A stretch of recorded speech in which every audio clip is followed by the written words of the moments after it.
Hello everyone, it's Ants International. No, I'm not dead.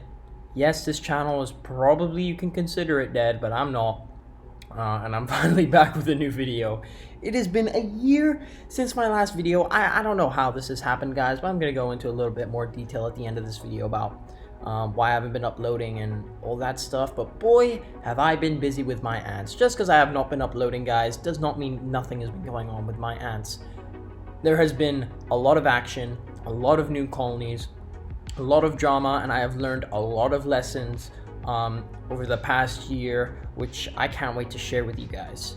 But anyways, this video is going to be about my giant vivarium, which was the last video I uploaded, and this is the part 2 to the video. And today I'll be explaining all the events that have happened over the past year, and what the terrarium looks like today, and all the stories behind it. So let's just get right into it. Alright guys, so I built this giant vivarium about a year ago, and I basically purchased a 4-foot tank and put in a bunch of colonies into it. I was inspired by Nordic ants who made a ginormous naturalistic vivarium, and his definitely went a lot better than mine did. I added a Camponotus auroventris colony, which you just saw, an arboreal species of chromatic aster, which ended up nesting in the bonsai trees that I added in, which was super cool, and I added in a Camponotus maculatus colony, which did really well for the start, but eventually the queen actually died for some reason, which was really weird. This was a phenomenon that I've been finding a lot with this species, and there were a lot of interesting theories that came up about this from you guys.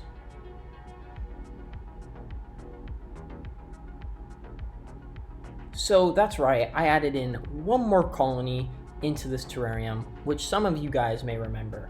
So for any of the OG Ants International fans, one of the first mature ant colonies that I ever got was a colony of Camponotus irritans.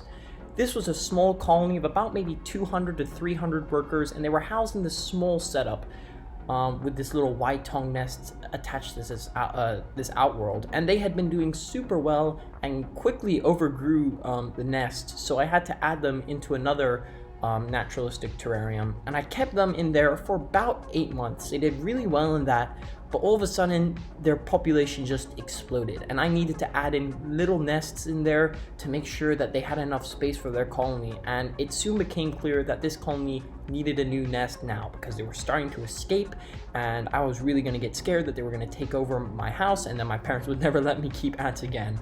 So I had to add them into the only tank I had left, which was my giant terrarium. Now, of course, I was very worried about this, because when I added in this colony, I thought there were only a couple hundred workers or so, but boy was I wrong. There were thousands of ants. I actually live streamed this process, and some of you guys watching probably heard my reaction months ago. I was freaking out because there were so many ants, and once I started moving the ants in, there was no going back. I had to add in the whole colony, and I estimate there was about 1,000 to 2,000 ants, and they quickly took over the terrarium, conquering all sides of the nest. And this had me incredibly worried about the other 2 ant colonies that were in here, which were the Camponotus auroventris and the chromatic asters. I was really scared that something was definitely going to go wrong.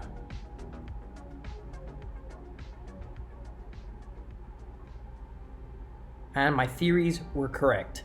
An ant war actually occurred one day when I was at school, and these Camponotus auroventris colony was attacked by the Camponotus irritans through underground tunnels. When I got back home, I found bodies of Camponotus auroventris all over the tank, and I ended up finding the queen.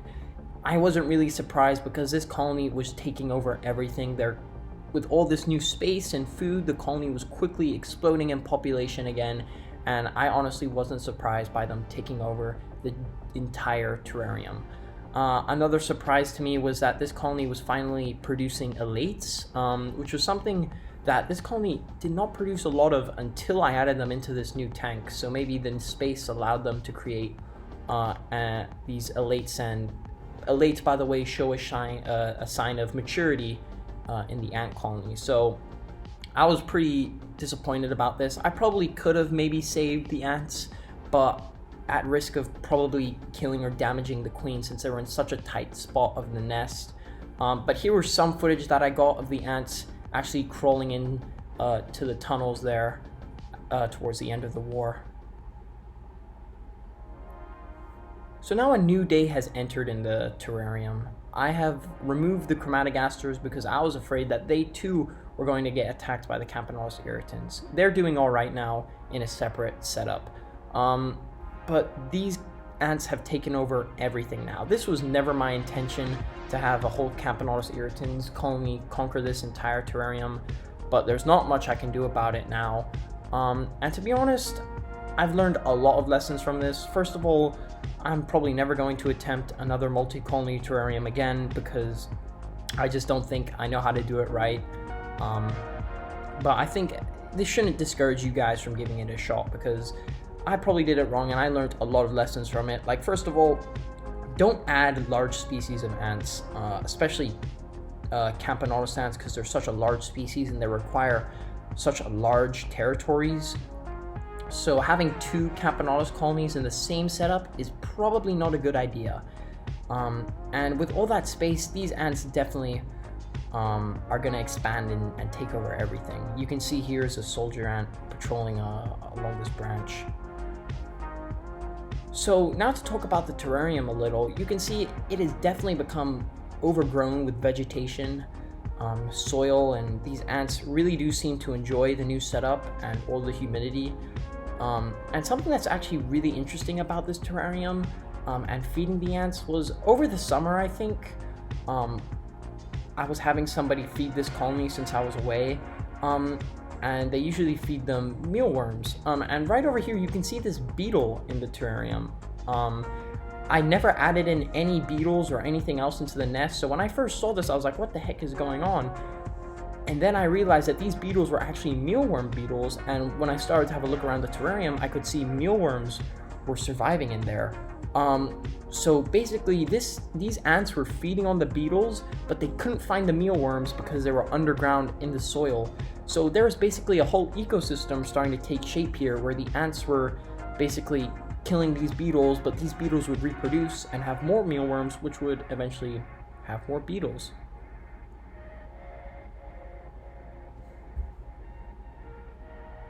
Oh yeah, there was an ant escape.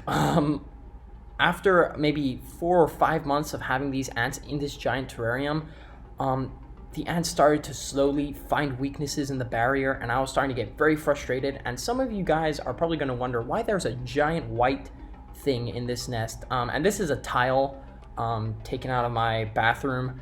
And it turns out the ants were escaping in hordes over the summer, which I wasn't really noticing. And I have a fear that the main colony is actually fully escaped, including the queen. There were still a ton of ants in the vivarium, but I was having suspicions that the queen actually might have escaped. But I eventually managed to find the ants were going to this tile, which I could conveniently pull out, and they were nesting inside the tile. So one day I decided that I needed to set up a whole operation, and I managed to pull out this tile with a giant colony of ants in there and add them back into the terrarium. With all these new ants and the ants already taking up all the space, I knew I needed to do some upgrading for them. So I added in 2 white-tongue nests to the side of the terrarium using soil and mud to hold them in place. And after adding them in there, you can see the ants were instantly exploring them and checking them out. And some of you guys may notice this shape, and yes, this was their old nest when they first got it, the first nest that they were ever introduced to. And after 3 days, the first giant nest was pretty much taken over by the colony. And just look at all those ants. This was only 3 days into the move, and you can see that there's tons of elates, workers, brood, everything, which was a great sign, which probably meant that I found the main colony, and they've all moved back into the nest now, which is great. However, there were a lot more ants than I expected, so I'm probably going to be needing to do some serious climate control with the colony, such as decreasing the temperature, maybe feeding them a little less food to stop these ants from just completely outgrowing this giant 4-foot terrarium, which would be pretty bad because I would probably have to release them if they outgrew this vivarium.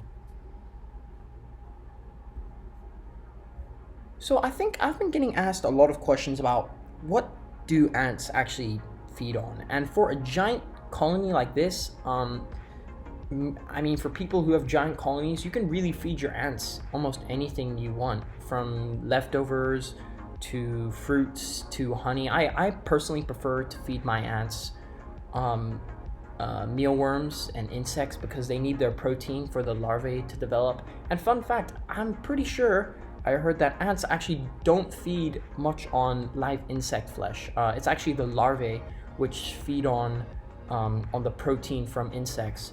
The ants actually only mature ants actually only consume sweet sugars from fruits and honey and all that stuff, which is pretty interesting.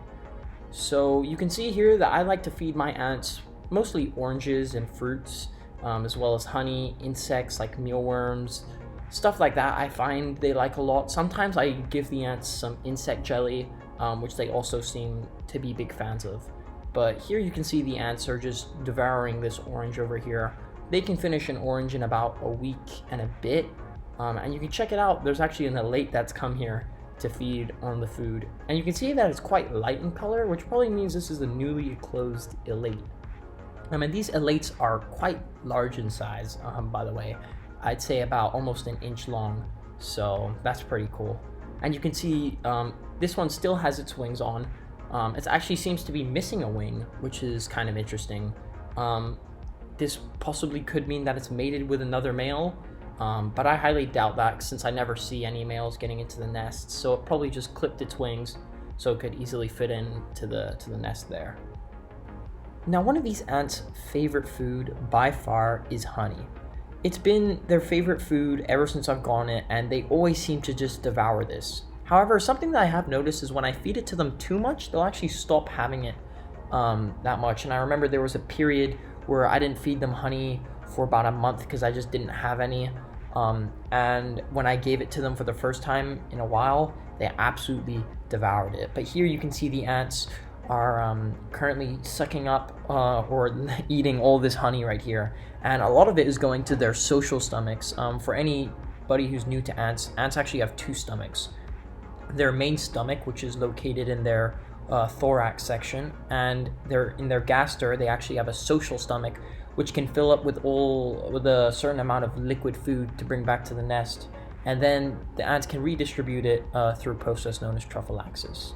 And another thing that I really like to do is watch the ants move along their trails and follow them to the food, which is pretty cool.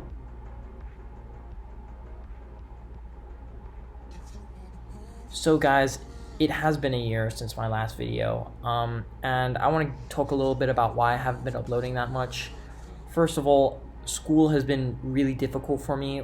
When I first started this YouTube channel in my freshman year, I really did not have that much work at all, and I had so much free time that I felt I could start a YouTube channel to talk about my ants. But coming into this year, I really realized I didn't have that time in my junior and senior year. And school was really difficult for me, and I was really struggling to handle my time management. But now I really want to come back and try to bring this channel back because it's something that I've really missed doing and I seriously enjoy. So I can't wait to come back with some awesome videos, guys. I hope you enjoyed this video. Apologies if things were a little rusty or quality was bad. I'm still getting into it. And if you guys have any questions, please feel free to email me. I'll do my best to answer as many questions as I can.